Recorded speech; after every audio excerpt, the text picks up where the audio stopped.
It all started on a Saturday morning, one of those crisp, sunny days where everything seems peaceful. At least, that's how it began. I was sipping my coffee in the kitchen when I heard it, the unmistakable sound of tires crunching on gravel. At first, I didn't think much of it. Maybe it was another delivery truck taking the shortcut through my driveway, something that happened often enough to be annoying but not unusual. But curiosity got the better of me, so I set my mug down and peeked out the window. What I saw made my jaw drop. Cars were pulling into my property, not just one or two, but a whole line of them. They parked haphazardly across my front lawn like it was some kind of public parking lot. My perfectly manicured grass was being trampled under tires, leaving deep ruts and muddy tracks behind. The scene was chaotic. People laughing, chatting, carrying balloons and gift bags as if they owned the place. I couldn't believe what I was seeing. Who were these people? And why were they using my land as their personal parking space? Without thinking twice, I threw on my robe and stormed outside. "Excuse me," I called out, waving my arms to get their attention. "This is private property. You can't park here." A few heads turned, but no one seemed particularly concerned. One woman even smiled at me, though it felt more condescending than friendly. "Oh, don't worry," she said casually. "We're just here for Karen's birthday party." She said it was okay. Karen, of course. Her name alone sent a wave of frustration coursing through me. If there was anyone in Brookside Acres who thought rules didn't apply to her, it was Karen. She lived right across the street from me and had always acted like she ruled the neighborhood. Whether it was enforcing HOA guidelines with an iron fist or hosting loud parties late into the night, Karen thrived on control. But this was beyond anything I'd ever imagined. As I stood there fuming, more cars kept arriving. Each new arrival added to the mess, turning my once pristine yard into a disaster zone. People walked past me without so much as a glance, completely ignoring my protests. It was as if I wasn't even there. The audacity of it all left me speechless and furious. My mind raced with questions. How could Karen do this? Did she really think it was acceptable to let 57 strangers invade my property without permission? What gave her the right to treat my land like it belonged to her? I felt violated, disrespected, and utterly powerless. But then, as I watched the chaos unfold, an idea began to form in my head. If Karen wanted to play games, fine. But this time, she picked the wrong person to mess with. A slow smile crept onto my face as I realized exactly how I was going to handle this situation. Karen might have thought she could walk all over me, but she was about to learn a valuable lesson. Crossing me came with consequences. With renewed determination, I marched back inside to grab my phone. I needed evidence, photos, videos, anything that would prove what was happening on my property. As I snapped pictures and recorded videos, I couldn't help but feel a strange mix of anger and excitement. This wasn't just about revenge. It was about standing up for myself and showing everyone in Brookside Acres that I wouldn't tolerate being pushed around. By the time I finished documenting the scene, my resolve was solid. Karen had gone too far this time, and she was going to regret it. Whatever happened next, one thing was certain. Things in Brookside Acres were about to get very interesting. I stormed across the street, my slippers crunching against the pavement as I made my way to Karen's house. The closer I got, the louder the music became. A cheerful pop song blaring from speakers set up in her backyard. Laughter and chatter filled the air, mingling with the smell of grilled burgers and burnt marshmallows.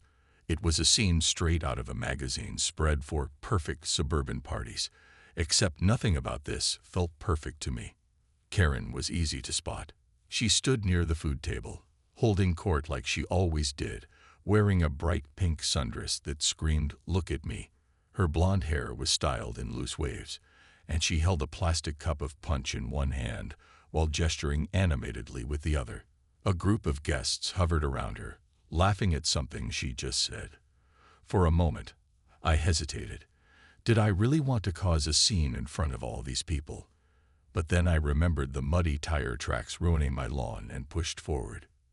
"Karen," I called out sharply, cutting through the noise.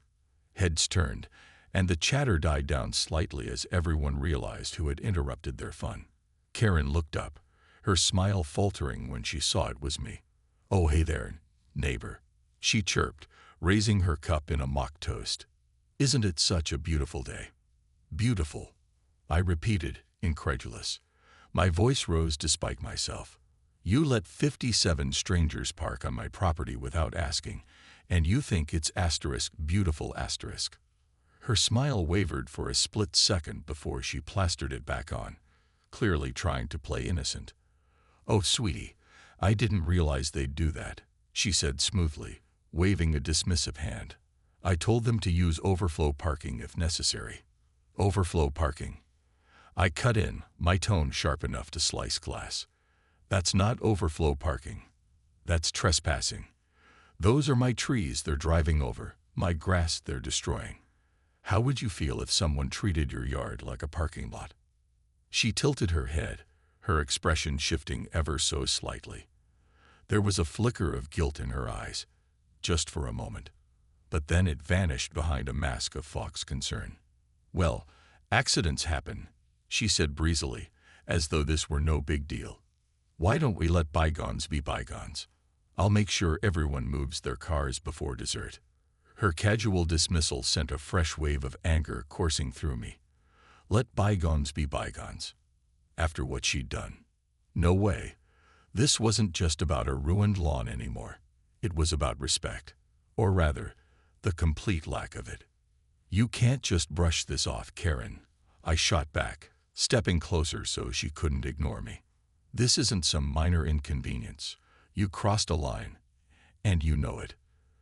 The crowd around us grew quieter, sensing the tension building between us. Some guests exchanged uneasy glances, while others leaned in, eager to see how this confrontation would play out. Karen shifted uncomfortably, gripping her cup tighter. "Look," she said, lowering her voice but still loud enough for those nearby to hear, "I'm sorry if there was a misunderstanding. But it's not like anyone's car is blocking your driveway or anything. Can't we just move past this?" "A misunderstanding," I echoed, my voice dripping with sarcasm. "You call letting dozens of people park illegally on my land a misunderstanding? That's rich, Karen. Really rich." She opened her mouth to respond, but I didn't give her the chance. "Don't bother trying to smooth talk your way out of this," I snapped. "You knew exactly what you were doing. And trust me, you're going to regret it." With that, I turned on my heel and marched back toward my house, leaving her standing there looking flustered and defensive. As I walked away, I could feel the weight of curious stares following me. But I didn't care. Something inside me had shifted during that exchange. I wasn't just angry anymore. I was determined. Karen thought she could walk all over me, but she was about to learn just how wrong she was. Back at home, I stared out the window at the sea of cars still scattered across my lawn. My mind raced with possibilities. If Karen wanted to treat my property like her personal playground, fine. But she'd soon discover that every action has consequences, and hers were going to be unforgettable. Back at home, I paced the living room like a caged animal, my mind racing with ideas. Every step I took seemed to echo off the walls, each one fueled by a mix of anger and determination. Jack sat on the couch, watching me silently, his brow furrowed in thought. He knew better than to interrupt when I was this worked up. It wasn't the first time Karen had pushed me too far, but this felt different. This time, she'd crossed a line that couldn't be ignored. "What are you thinking?" he finally asked, breaking the silence. His voice was calm, almost cautious, as though he already sensed I was brewing something big. I stopped pacing and turned to face him, a slow smile spreading across my face. "A private auction." Jack blinked, clearly caught off guard. "A what?" "You heard me," I said, crossing my arms. "If Karen thinks it's okay to let 57 people park on my lawn without permission, then fine. But they're going to pay for the privilege. Literally." He stared at me for a moment, processing the idea. Then, to my surprise, a grin tugged at the corners of his mouth. "You're serious about this, aren't you?" "Dead serious," I replied, my tone firm. "They trespassed on my property, ruined my grass, and acted like it was no big deal. Well, now it's going to cost them." Jack leaned back on the couch, rubbing his chin thoughtfully. "It's bold, I'll give you that. But are you sure this isn't just going to make things worse? What if people get mad or try to fight back?" "They can try," I said with a shrug, though deep down, I knew there were risks. "But legally, I'm within my rights. Trespassing is trespassing, and if they left their cars on my land, they gave me consent to do whatever I want with them, including selling them." Jack nodded slowly, seeing the logic in my plan. "All right, so how do you want to pull this off?" That's when the real planning began. I grabbed a notebook and started jotting down ideas, my excitement growing with every detail. First, we needed official-looking flyers to notify the car owners about the auction. The language had to be clear but intimidating enough to get their attention. Something along the lines of ****Purai Gaiki Avxition Notici Vehicles Parkedon Privaki Epiropiortiwi without Permission will be sold to the highest bidder at 3 p.m. sharp. Failure to renove your car before then, constitutes consent to asale ****. Next, I decided to consult a lawyer, not because I thought I'd need legal backup, but because I wanted to cover all my bases. A quick call confirmed that as long as I followed proper procedures, I was well within my rights to sell the cars. Armed with that knowledge, I felt unstoppable. While Jack handled printing the flyers, I wandered outside to assess the damage again. Each car still sitting on my lawn felt like a personal insult, a reminder of how little Karen and her guests respected me.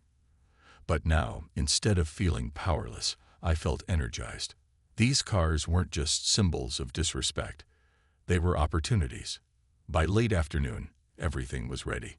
We taped the flyers to every windshield, making sure they were impossible to miss.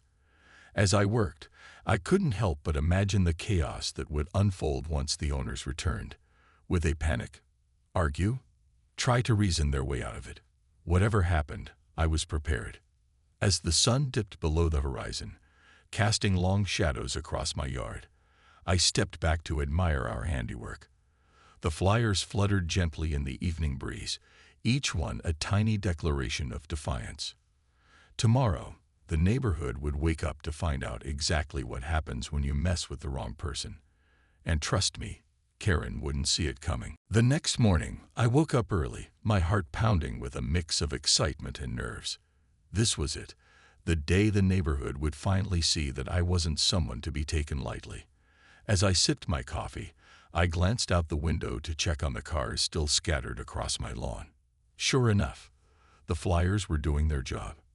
A few people had already returned, and from the looks on their faces, they weren't happy. One man stood by his car, holding the crumpled flyer in his hand like it was some kind of joke. He looked around, confused, before storming toward my front door. I opened it before he could knock, standing tall and meeting his gaze head-on. "What is this?" he demanded, shoving the flyer into my face. "You can't just sell my car." "Actually," I said calmly, folding my arms, "I can. Your choice to park illegally on private property gave me full rights to dispose of your vehicle as I see fit. Feel free to call the police if you like. I've consulted with a lawyer, and everything is above board." His jaw tightened, but he didn't say another word. Instead, he muttered something under his breath and climbed into his car, speeding off without even bothering to thank me for letting him know ahead of time. Word spread quickly after that. By noon, my driveway had become the center of attention. Neighbors who weren't directly involved gathered along the sidewalk, whispering among themselves and watching the drama unfold. Some came purely out of curiosity, while others seemed genuinely entertained by the spectacle. Even kids rode their bikes up and down the street, pointing at the chaos like it was part of some strange holiday parade. But not everyone was amused. One woman stormed over, her face red with anger. "This is ridiculous," she shouted, waving her arms dramatically. "You can't just auction off our cars like they're junk." "I assure you," I replied coolly, "I can. And I will. Unless you'd like to move your car right now, that is." She glared at me for a moment, then stomped back to her vehicle, muttering about how unreasonable I was being. Others followed suit, reluctantly moving their cars one by one. But not all of them left. Some stayed, either too stubborn or too curious to back down. By 2:30 p.m., the crowd had grown significantly. People lingered near my property, unsure whether to take me seriously or dismiss the whole thing as an empty threat. That's when Karen appeared, looking pale and frantic. She hurried across the street, her usual confidence nowhere to be seen. "You wouldn't dare," she hissed, cornering me near the edge of my driveway. "This is insane. You're ruining my party." "Ruining your party?" I shot back, raising an eyebrow. Funny, because last I checked, it was my asterisk lawn that got ruined first. If you didn't want this to happen, maybe you should have thought twice before treating my property like your personal valet service. Her lips pressed into a thin line, and for once she didn't have a snappy comeback. Instead, she pleaded, "Please, just call it off. I'll pay whatever it costs to fix your lawn. Just stop this madness." I crossed my arms, staring her down. "Too late, Karen. You had your chance to handle this responsibly. Now we're doing things my way." With that, I turned away, leaving her standing there looking defeated. The clock ticked closer to 3 p.m., and the tension in the air was palpable. Those who remained grew increasingly uneasy, glancing nervously at their cars as though expecting them to disappear any second. At exactly 3 o'clock, I stepped onto my porch, clipboard in hand, ready to make good on my promise. The crowd fell silent, all eyes on me.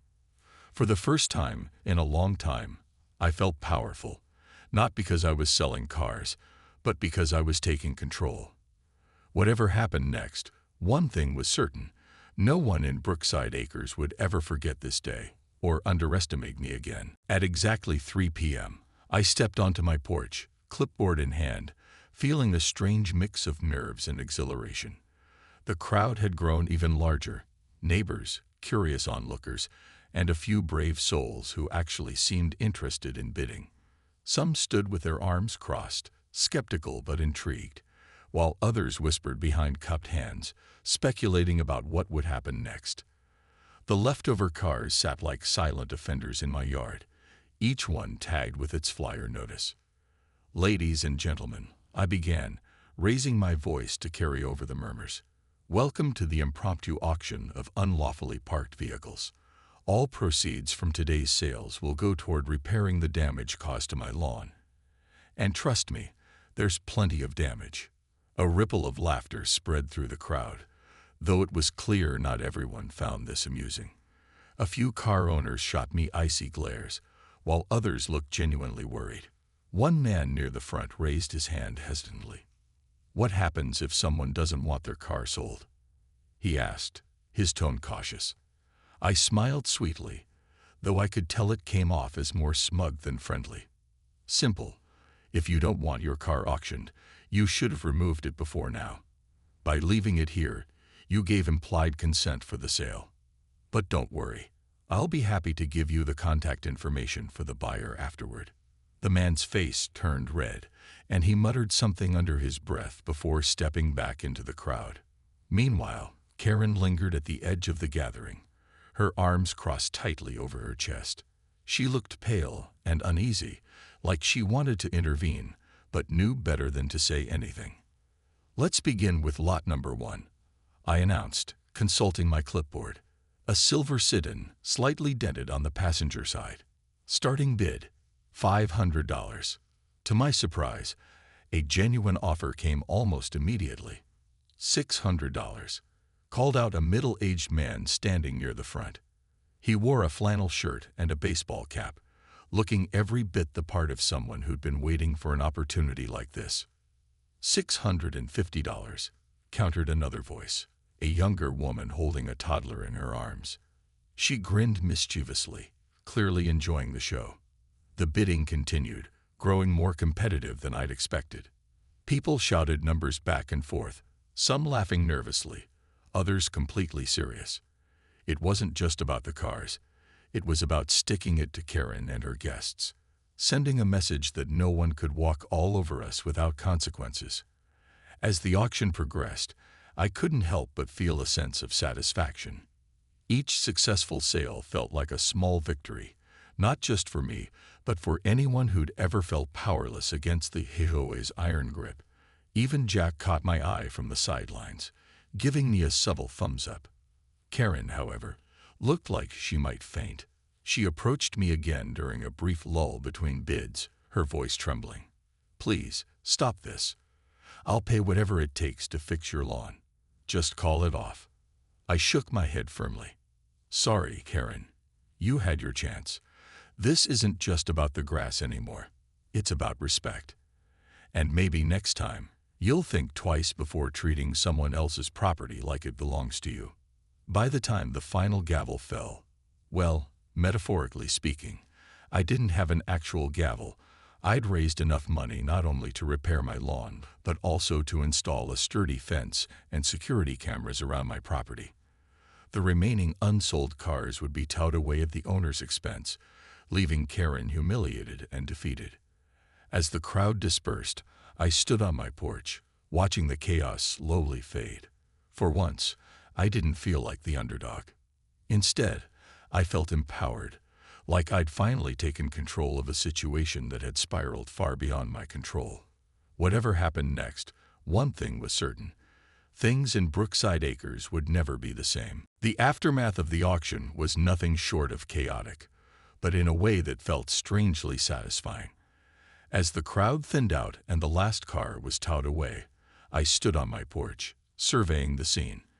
My once muddy lawn now looked like a battlefield, marked with tire tracks and patches of flattened grass. But for the first time in days, I felt a sense of calm, like I'd finally taken back control.